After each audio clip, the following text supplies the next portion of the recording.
Bahala na po ang ICC dyan. Hindi na ho namin makokontrol. Ako, ICC na naman. Andun po kasi ang Pangulo eh. Ang dating Pangulo ay nasa ICC po. Kaya kung meron ho nang gusto ng provisional liberty, doon ho sila mag-a-apply. Wala na ho kami magagawa doon.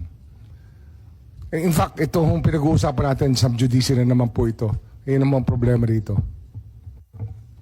So yung binabanggit na liberty of abode ni Attorney Medina kanina sa ating konstitusyon, wala nang aplikasyon. Po, pero sa akin, ang tingin ko puro sa liberty of abode na yon, parang that's the rule of search warrants eh. Yun po yung aking nakikitang konteksto nun. Palagay ko hindi naman limitado doon, ano? Anyway, siguro para lang makapag-aral kami ng gusto sa susunod, baka naman makapagbigay kayo ng 2 o 3 pang mga Pilipino na inaresto ng ating pamahalaan na walang warrant of arrest, tapos dinala sa ibang bansa na wala namang court order na galing dito. Marami ho yan. Ito po yung mga foreigners, karamihan po.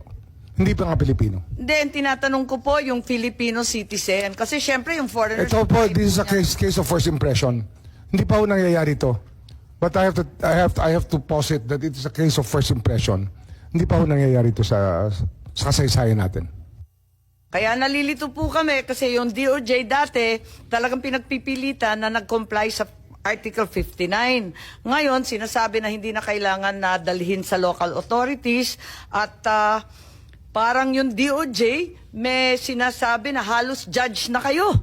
Paano naman nangyari nagkaroon ng judicial powers? Yun po yung binigay sa atin na options ng batas, 9851, Section 17 po. Palagay ko hindi tama yun kasi Attorney Medina, talaga bang DOJ was vested by the Constitution with judicial power? Kailan naman po nangyari yun? Sang bahagi ng ating saligang batas naging huwes ang ating DOJ? Wala kaming claim to judicial power. Dito po, executive action po ang aming ginawa. In accordance with Section 17. Pero hindi nga po Article alien 9851. Hindi nga pwedeng isurrender kasi hindi nga alien. Pilipino man siya. Hindi ho. Malinaw ho. Gusto basahin ko ulit for the record para malinaw alam na po sa natin ating yun. lahat.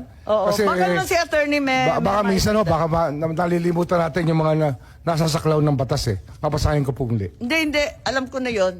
Oo. Yes, please, Attorney Medina. May idadagdag kayo? Hindi ba yung Constitution wala naman judicial power? Kaya pinagpipilitan natin na bumalik sa korte. I'll be consistent with my previous opinion, Your Honor. The right to liberty can only be, the deprivation of the right to liberty can only be adjudged by a court of law. Now, even assuming that executive officials would have the power to make a final adjudication on the right to liberty of an individual, at the very least, that individual whose right to liberty is at risk should still be accorded administrative due process at the very least, which means still notice, opportunity to be heard, and a decision by an impartial tribunal.